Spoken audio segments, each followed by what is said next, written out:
গাজল boys school আমার school জীবন।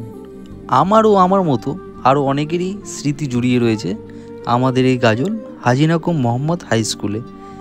একটা ছোট্ট গল্প বলি। সালটা ছিল 2011। যখন আমি এই স্কুলে প্রথম ভর্তি হই তখন আমি ভয় পাচ্ছিলাম অনেক। তার কারণও আছে।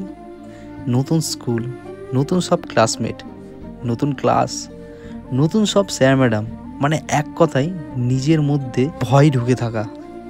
তারপর আস্তে আস্তে সবার সাথে শুরু হলো বন্ধুত্ব, একসাথে স্কুল যাওয়া, টিফিন পিরিয়ডে একসাথে আড্ডা মারা, মাঝে মধ্যে ক্লাস বাঙ্ক করা। ধীরে ধীরে স্যার ম্যাডামদের সাথে শুরু হলো চেনা পরিচিত।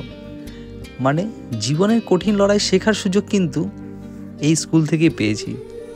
এইভাবে দেখতে দেখতে কখন জানি বড় হয়ে গেলাম। এক সময় মনে হতো এই স্কুল জীবন থেকে কবে আজাদ পাবো। আর যখন আজাদ পেলাম ঠিক তখনই বুঝলাম জীবন কি। জীবনের যে লড়াইটা এখন লড়ছি আমরা সবাই, এই লড়াইয়ের তুলনায় ওই লড়াই অনেক ভালো ছিল।